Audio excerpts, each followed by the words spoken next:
Asalaamu calaykum waraxmatullaahi wabarakaatu. Aad baan idiin salaamayaa saaxiibayaal. Halkan waa channelka xogta dalka. Kusoo dhawaada qodobada aan idiin soo gudbinayo maanta waxaa ka mid noqonaya faahfaahin dheeraad ah oo ka soo baxaya khasaaraha ka dhashay qaraxii ka dhacay duleedka gudaha magaalada caasimadda Muqdisho la shaaciyay. Xarakada Al-Shabaab oo nin sixiroolaha ku dilay gudaha degmada Qoryoole ee gobolka Shabeellaha Hoose.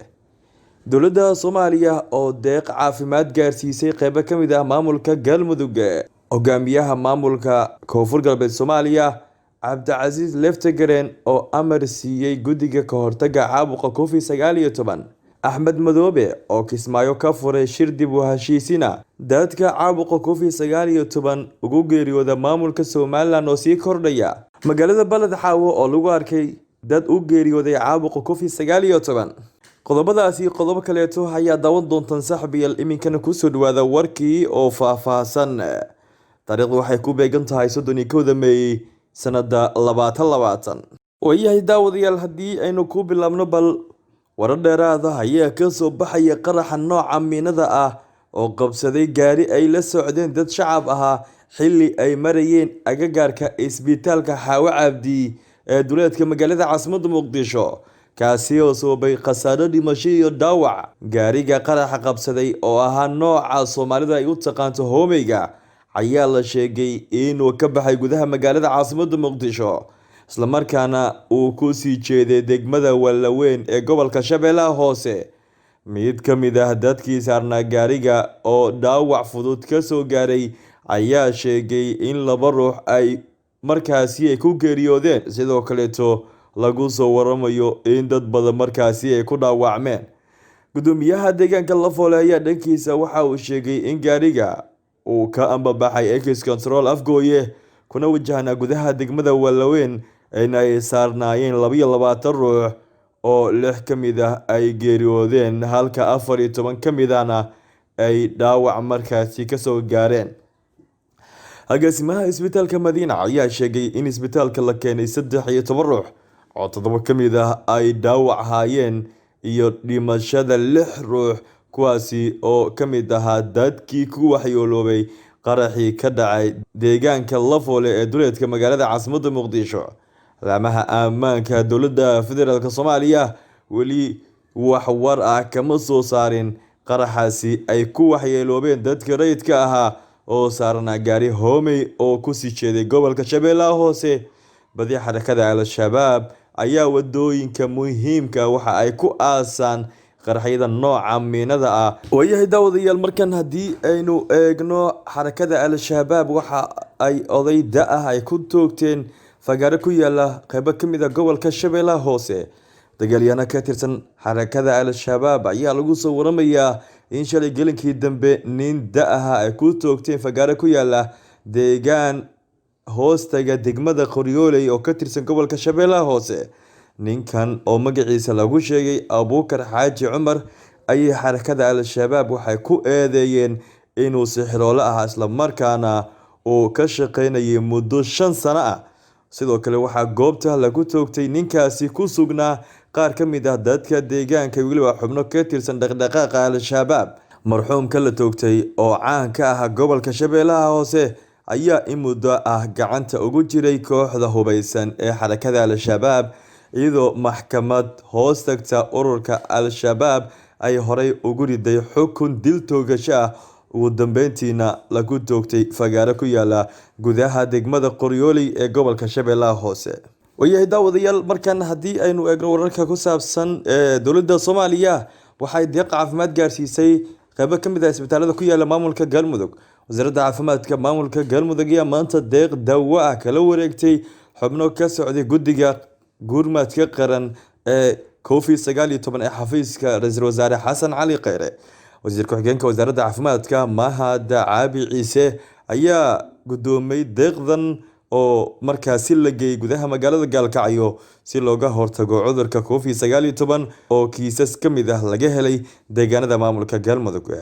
Munaasabad lagula wareegay deeqdan ayaa waxaa goobjooga ka ahaa wasiirka ammaanka maamulka Galmudug, wasiirka warfaafinta maamulka Galmudug, wasiirka biyaha weliba tamarta maamulka Galmudug, wasiir ku-xigeen weliba xubno baarlamaanka dowlad goboleedka maamulka Galmudug ka tirsan ayaa ka mid ahaa. waxaana dhowaan markaasi la filayaa in dowladda Soomaaliya sidoo kaleeto deeq caafimaad ay gaarsiiso gudaha magaalada Cadaado oo markaasi lagu soo waramayo dadka qaba caabuqa COVID-19 in ay sii siyaadayaan. Xalay ayay ahayd dowladda Soomaaliya markii ay sheegtay in deeq caafimaad ay gaarsiin doonto maamul goboleedyada dalkaasiba maamulka Galmudug oo iminkan la sii daaladhacayaan caabuqa safmarka ah ee COVID-19. waayahay saaxiibayaal geesta kale haddii aynu eegno hogaamiyaha maamulka koonfur galbeed Soomaaliya Left Gareen waxa uu amar siiyay guddiga ka hortagga caabuqa COVID-19.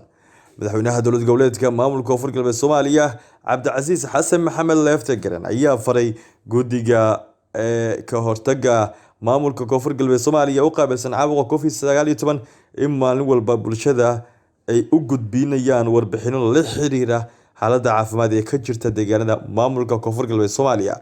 waxa uu sheegay in sidoo kale guddiga looga baahan yahay inay markaasi gurmad kala duwan gaarsiiyaan deegaanada ay ka jirta baahiyaha caafimaad sida degmada Afgooye, degmada Wallaweyn, deegaanada gobolka Bakool waliba deegaano kaleeto hoos yimaada sida magaalada Marka waliba degmada Qoryooley ee ka wada tirsan gobolka Shabeellaha Hoose.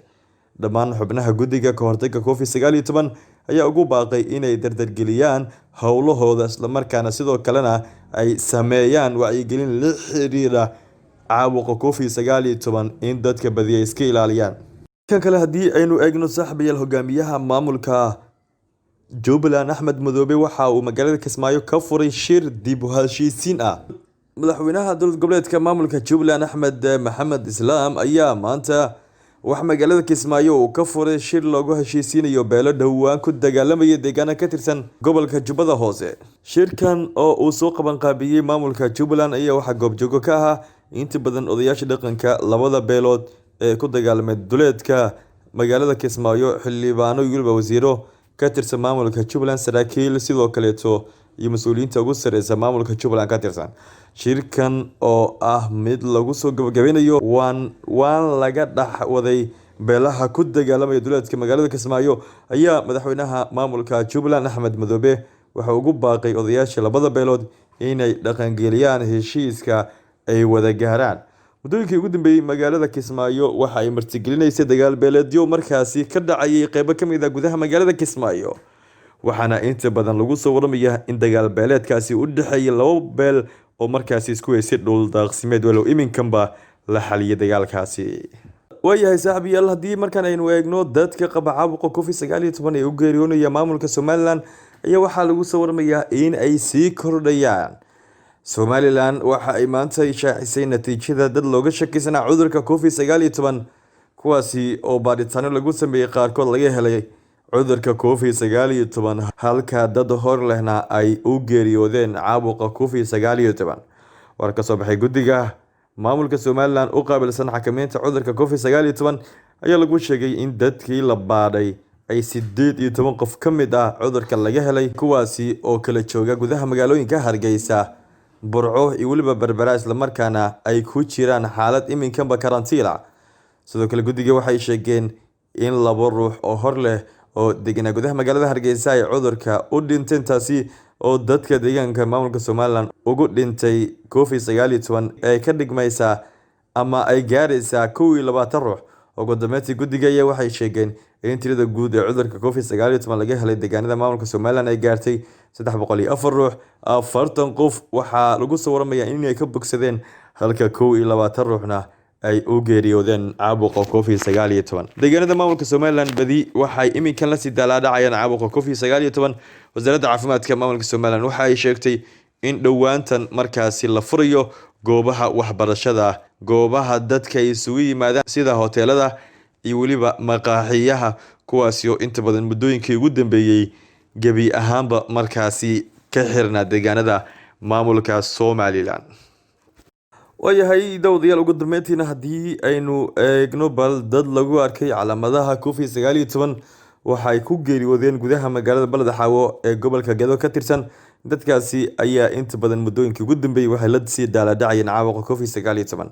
saacadii la soo dhaafay waxaa degmada Balad Xaawo ee gobolka Gedo ku geeriyooday dad lagu arkay calaamadaha cudurka COVID-19 halka weli ay la jiifaan dad markaasi uu hayo caabuqa COVID-19 kuwaasi oo ka mid ah dadka ku nool gudaha magaalada Balad Xaawo ee gobolka Gedo. Dhaqaatiirta ku sugan degmada Balad Xaawo qaarkood ayaa waxa ay sheegeen in saacad walba isbitaalka magaaladaasi la geynayo dad lagu arkay calaamadaha cudurka COVID-19 halka kuwa kalena ay u geeriyoodeen caabuqa safmarka COVID-19. Dr. Axmed Cadow oo ah u qaybsamaha caafimaadka ee degmada Balad Xaawo ee gobolka Gedo ayaa sheegay in ilaa iyo 6 ruux ay markaasi u geeriyoodeen caabuqa COVID-19 halka 29 kalena ay u jiifaan kuwaasi oo lagu arkay calaamadaha COVID-19 ha yeeshee aan baaritaan weli lagu sameyn. Waxa uu sheegay in degmada uusan oolin qalabka lagu baaro cudurka COVID-19 ha yeeshee shaki laga qabo badankood maadaama lagu arkay calaamadaha lagu yaqaan COVID-19 inta badan laga dheehanayo. Dowladda Federaalka Soomaaliya ayuu ugu baaqay Dr. Cadow in degmada Balad Xaawo la soo gaarsiiyo gurmad caafimaad degdeg ah si wax lagu qabto dadka ku sugan deegaanada maamulka Jubbaland uu aafeeyay caabuqa COVID-19. Degmada Balad Xaawo ee gobolka Gedo ayaa waxa ay ku taala xadka ay wadaagaan dalalka Soomaaliya iyo waliba Kenya waxaana u dhow gudaha magaalada Mandheera ee dalka Kenya oo laga helay kiisas fara badan ee caabuqa COVID-19. guud ahaan saaxiibayaal warkii aad kala socoteen channelka xogta dalka waa naga inta aniga Cabdirashiid Ibraahim Cali ayaa la socodsiinayay saaxiibayaal noole kulanti